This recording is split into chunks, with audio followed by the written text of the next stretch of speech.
Tá?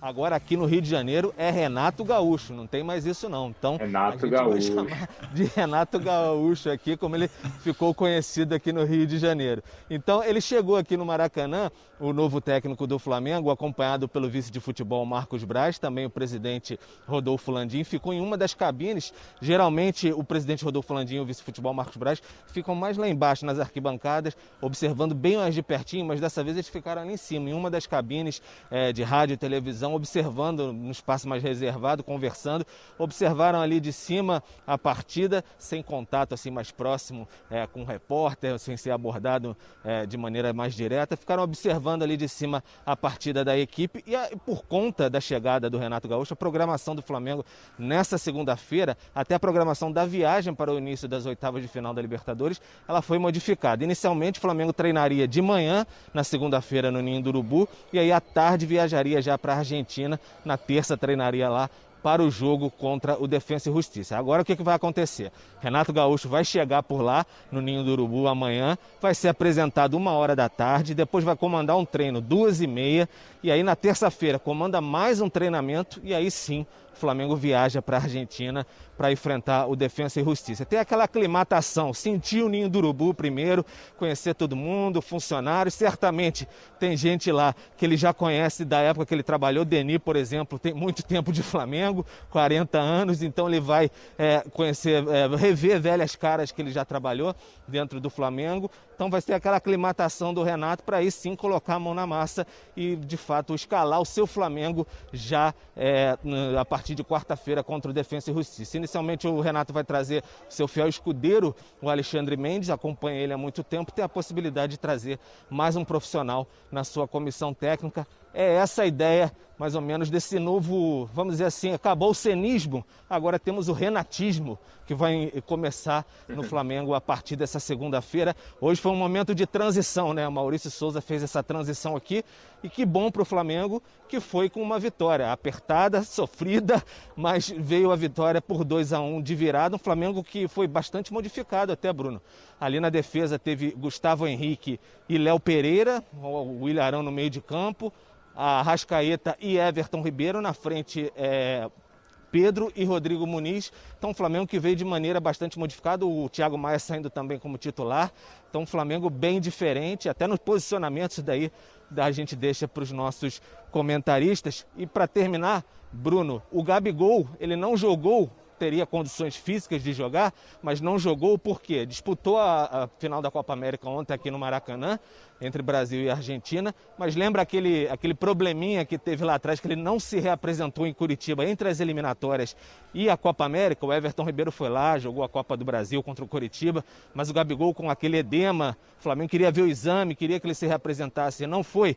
Pois bem, ele acabou sendo punido pelo Flamengo com a suspensão desse jogo pelo Departamento de Futebol, vai se reapresentar apenas amanhã, vai ser multado também pelo Departamento de Futebol do Flamengo, aí claro, vai ser reintegrado a partir de amanhã, tá junto de todo mundo novamente, mas talvez tenha feito uma falta aqui hoje, né não, Bruno? O Flamengo sofreu um pouquinho para fazer uns gols, foi um jogo bem franco, mas aí a gente vai tocando a bola aqui, que talvez os nossos analistas aí possam dar uma opinião. Fez falta o Gabigol aqui no Maracanã? Grande abraço. Eu já vou passar a pergunta para eles, tá, Pedro? Vou passar só, por favor, repete uma informação para a gente. Tem a apresentação oficial marcada do Renato, Pedro? Só repete essa informação, por favor. Isso aí, Bruno. Tem a apresentação oficial marcada 1h da tarde amanhã, coletiva de imprensa virtual. Beleza. Tempos pandêmicos, então coletiva de imprensa virtual com o Renato Gaúcho. Vai ser bem requisitada amanhã no Ninho do Urubu, com certeza. Maravilha, Pedro. A gente já volta aí para o Maracanã, então, já com a entrevista do Maurício Souza, que hoje comandou o Flamengo nessa virada por 2-1. Antes de falar do Gabigol, Fábio Luciano, Renato, essa chegada do Renato, você acha que ela é mais importante taticamente para o time do Flamengo ou essa questão da conversa do Renato, de trabalhar com o grupo, é no motivacional, é na conversa? Qual que é a principal vantagem do Renato nesse momento? Bruno, eu acho que ele vai ter que apresentar o mesmo perfil que ele tem de dia a dia, né? Ele acaba contagiando todo o elenco, acaba tendo uma condução bacana do dia a dia, é um cara que foi jogador também, sabe falar a língua do atleta, então a gente sabe que o Renato tem esse histórico e vai fazer muito bem para o Flamengo. Mas ele também vai ter que apresentar questões táticas para esse grupo, né? Porque o Rogério era muito cobrado por isso. O Rogério, ele era muito colocado que o Flamengo não tinha um padrão de jogo, que o Flamengo dependia muito dos seus jogadores na questão individual. A torcida cobrava alguns erros do Rogério também na escalação, em modificações. Então o Renato também vai ter essa incumbência, né? Ele vai ter que apresentar um ótimo trabalho, seja dentro do vestiário, mas também no campo. Ele tem capacidade para isso. É um sonho que ele está realizando, né? Ele sempre falou, deixou muito claro essa situação, que um dia iria trabalhar no Flamengo, e essa chance chegou. Então a gente imagina um Renato Gaúcho muito motivado, muito interessado. E é muito bacana essa apresentação também, né? O Flamengo tem um jogo de Libertadores importante, então essa mudança de cronograma é importante para o Renato também. Ele fazer a sua apresentação, ser apresentado para os atletas, ter 1 ou 2 dias de trabalho, que é pouco tempo, mas para ele poder dar um pouquinho a cara dele, se apresentar a esses jogadores, e que na quarta-feira ele inicie com o pé direito o seu trabalho, fazendo o Flamengo ter uma grande apresentação na Argentina. Você gostou da mudança, Marra? A mudança Rogério-Renato? Eu acho que precisava, e o Renato resolve rapidamente alguns problemas. Vamos lá, Bruno. O Renato, ele é capaz, sim, de unir vestiário, de criar uma relação melhor entre torcida, eu só ia falar arquibancada, mas não tem arquibancada, né? Exato. Torcida na rede social e jogadores, e clube, e instituição. E eu acho que é leviano se a gente falar que o Renato é só isso. Vamos lá, volta no tempo aqui comigo, Bruno. Quando saiu o Roger do Grêmio, ele saiu fazendo um bom trabalho no Grêmio. O trabalho era legal. Sim, só que sim. Uma das coisas que era falada era: o time toma muito gol, a defesa tem muito problema de jogada de bola parada. O Renato fez ajuste na marcação de jogada de bola parada. E todos os números defensivos do Grêmio naquele momento melhoraram. O Grêmio recuperava a bola com, eu não estou lembrado de cabeça, tá? Mas recuperava uma bola em seu campo, no campo de defesa, em 8 segundos, passou a recuperar em 5.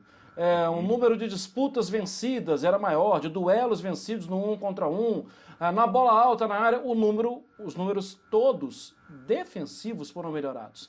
E depois, obviamente, ele tinha um bom trabalho de controle de jogo já desenvolvido pelo Roger naquele momento. E ele não mexeu. Ele melhorou, aperfeiçoou. Então eu acho leviano falar que o Renato o Renato é apenas o cara do vestiário. Não posso concordar. E nós fomos testemunha que nós vimos o que o Grêmio fez em 2017 e foi muito bonito ver o Grêmio jogar. De lá pra cá, sim, nas últimas 2 temporadas, 1,5 por aí, o Grêmio caiu muito. E acho que aí não é só um problema do Renato, é um problema administrativo. É um problema da dificuldade que é de trocar um elenco, de renovar um elenco. É difícil. Jogar tudo isso nas costas do Renato é injusto. Mas ele foi mais uma vítima fácil do futebol brasileiro. Acho que ele vai atender a expectativa, acho que ele vai fazer bom trabalho. Agora, para ser campeão, não tem a menor ideia. Não tem a menor ideia se vai ser campeão de Libertadores, de Copa do Brasil, é disputa de mata-mata. De Campeonato Brasileiro não dá para perder mais ponto, não dá para perder de vista a turma lá da frente. Então acho que é preciso também fazer uma redução de expectativa. Vai ter que brigar por tudo. Calma, talvez tudo não seja possível. Até porque tinha uma pergunta ali, daqui a pouco eu vou mostrar os números desse jogo também, tá, pra gente falar da partida. Mas tinha uma pergunta ali, Fábio, sobre recuperar Michael. Não sei a sua opinião, mas a minha preocupação não é com o Michael, é recuperar o Everton Ribeiro, recuperar o Bruno Henrique. Aí que tá a chave pro Flamengo ser campeão.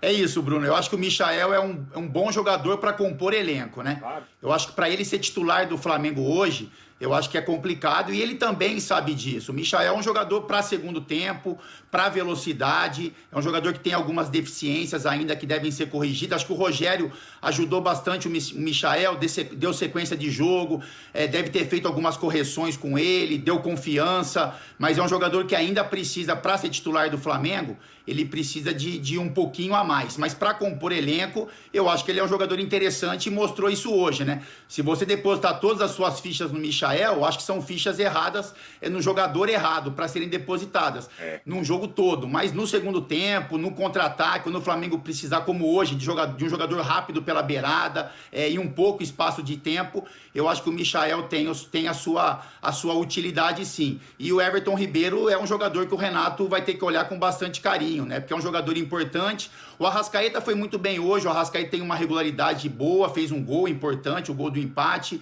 teve boas movimentações. O Everton se movimentou até um pouquinho mais do que a gente está acostumado, mas é um jogador que se espera muito mais dele. Então, eu acho que, passando pelo Michael, o Renato vai ter que se preocupar com esses principais jogadores, né? O Felipe Luiz parece que teve um pouco uma queda de rendimento também. O Felipe está se preocupando muito mais na questão de marcação do que com jogadas de meio campo, como ele fazia, de ataque de beirada. Ele está procurando dar esse apoio aos zagueiros do Flamengo. Eu acho que precisa de mais, o Felipe precisa entregar mais para o Flamengo também. Mas aí o Renato, como o Marra falou, o Renato tem bastante capacidade, tem interesse, né? Tá motivado e eu acho que ele vai fazer. A gente torce para que ele faça um grande trabalho frente ao Flamengo. Agora, a única coisa que eu vou fazer uma observação em cima do Marra é essa baixa expectativa que eu acho que o Renato não vai ter. Como o Marra disse, é lógico que é um início de trabalho, o Flamengo tem pontos atrás no Campeonato Brasileiro, mas o torcedor do Flamengo ele não quer saber, né? Ele quis mexer logo com o Rogério Ceni, ele se incomodou muito com o trabalho, porque o torcedor do Flamengo ele quer conquistas. Ele ficou um pouco mal acostumado, né, com as conquistas que o Flamengo teve. Então acho que isso vai ser uma cobrança que o Renato vai ter muito pesada em cima dele, de não manter o padrão que o Flamengo tinha, mas elevar esse padrão de jogo e colocar o Flamengo... Deixa o likezão aí pra fortalecer, beleza? Compartilha meu